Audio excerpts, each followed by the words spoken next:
WWE Universe Mode 2.0? Just anything you can talk to that? A lot of people are asking in the chat room.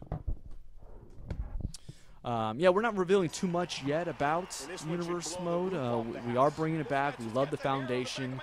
Our goal for the future of the mode is basically to continue the cool storytelling that you can do in the mode, give you more control over what you can do, so starting to integrate some of that control. I know the big question is whether you can defend titles whenever you want. We understand that that was kind of a fan complaint from last year, that you only could do it at the pay-per-view titles. So we've heard your complaints. We are addressing in a certain way. We're not detailing exactly how. We'll let you know as soon as we start really diving in more into what's new in Universe Mode this year. J Phoenix 7 asks, WWE Games, did the reversal system improve? Last year it was too easy to reverse moves. All you had to do was keep clicking the trigger. I hope it's more difficult to reverse. Yeah, it's absolutely more difficult to reverse. So what we found, what was going on, is that we did allow you to spam the right trigger button there. So you could continue to just mash that and reverse the guy. So we've actually completely changed that this year. So there's no more being able to spam that. It's all timing based. And we've also fine-tuned a lot of the timing windows to make them more consistent, because we found others were too big of a window and some were too small. So we went ahead and fine-tuned all that. We basically retooled that whole reversal window system. So now I think fans are going to find it much, much more competitive. And I keep telling my AI designer that I want legendary difficulty to be off the charts this year, like extremely hard, so that the hardcore guy loses a decent amount of the time. So fans can expect to see that this year. Yeah, and speaking of like the reversal timing windows, we did notice, and you told us at E3 a little bit about the running strikes, running grapples, like those kinds of things that in the past players have used to their advantage, especially online. But because of what we've done to really change that up and how you play, it seems to really make a difference, and you're not seeing as much running and running strikes and running grapples all of the time. It's like actual, in-ring, action going on. Tell us. Yeah, I mean, it's just important to keep the whole experience competitive. We are constantly trying to look for those exploits that fans find, and trying to find a competitive way to balance that. We don't want to just completely strip it out. If someone does like running strikes, it shouldn't be a negative thing, but there's got to be a balance. If they're overpowered in the game, then we need to find, as a design team, some way to address that. Also, they just saw the RKO there. A lot of people have been asking me about the reach animation for the RKO, and just signatures and finishers in general, that reach animation that plays, and we are addressing that. So don't worry about that. I saw a lot of fan feedback about that. We'll make sure we get rid of that reach animation so that it looks natural. What's up with the beard? Lack of beard, dude. Yeah, so we will have Randy Orton with beard. We just made that call the other day. I've was all over my project manager to make sure we had enough resources and time to get it in, and we made some special cases for him. So we will have the version of Orton with the beard and without, and we will have it as kind of a second alternative attire for him. So it won't replace the other one, so we get two Ortons this year. Pretty cool. That's awesome. And you keep saying, I saw a lot of the community reaction. I saw a lot of their feedback. You're on Twitter, at Real Corey Ledesma, and you have made yourself available for all of the fans in the WWE Games universe. How's your experience on Twitter been so far? Oh, it's been great. I think it's awesome to be able to speak to the fans so often, and to really just hear what they're expecting to see in the game, what they want to see in the game, what they like so far. Getting positive comments as well as constructive criticism is great as a game designer, to be able to get that information. I think it's already paying dividends, because a lot of the feedback that we've gotten, we've already made changes in the game, which is really cool. So that means the fans are actually making those changes themselves by basically requesting those.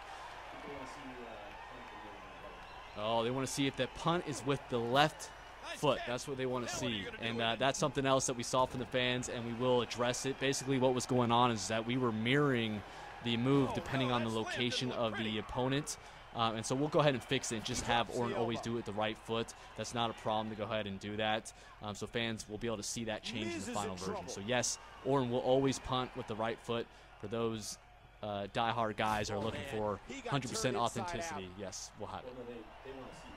Right. They actually want to see him do it. I get my signature again, so I'll go ahead and wow, talk about timing. So, Corey, we actually just recently had a community summit where we invited 10 of the community leaders that we talk to on a regular basis that represent some of the largest gaming sites out there. Right. They were here pre-E3, and if you guys haven't seen the articles, we've posted them. You guys definitely check them out because they got to see that kind of exclusive hands-on access with the game, and they really had the unique opportunity to see it early enough to give you guys a lot of feedback. Tell us a little bit about that experience, because I know that was one of the first of its kind here. What was that like, and what came out of it? The community summit was great because rarely do we get a chance to get some of our hardcore enthusiasts in the office to really try out early code and give us feedback.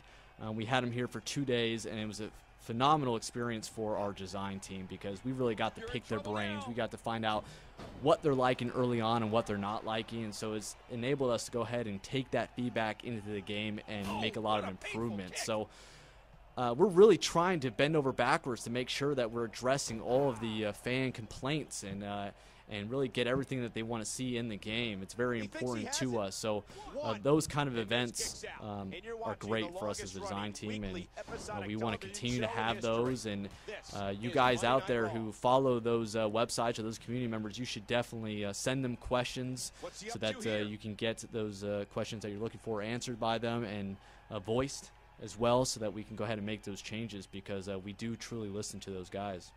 All right, we got another question here. So we got another question from the Wapinator. Wapinator asks, nice name, by the way. Can you still do power bombs and suplexes, etc., on weapons like the stairs? Yeah, absolutely. That's still in there. All that great content that we added last year as far as the physics system and being able to do a lot of the cool new functionality with the weapons like the steel steps and the ladder and the chairs. None of that great stuff has gone away. If anything, we've just continued to improve the physics system to make sure that we got rid of any kind of unsightly things that were occurring from previous years. So it's really great, like I mentioned earlier, about the technology, that we haven't lost any of that progress we made on the physics or the weapons or anything like that. So we get a lot of the time we get from fans, people in the community. They ask us, why can't this or this or this happen? Our answers to them usually is, it's obvious to us on how much time year to year we get to make a game, but in your own experience, being the creative director of the game, like, what's it like to get some of that feedback, knowing that you want to do it, and what are some of the things that are holding us back from that? It's definitely a frustrating thing. We have just this huge list of over 1,000 things that we really want. It's a little dramatic, probably not 1,000, but seriously, hundreds of things that we want to get in there. They may be small things, they may be really large modes, whatever it is. We just feel like we never have enough time, we never have enough resources, we never can get it all in there. So each year we just kind of pick what we think are the highest priority items, and so the gameplay this year is obviously a huge one. It's a high priority every year, but really we went kind of above and beyond this year with gameplay because we wanted to make a big impact with this new technology.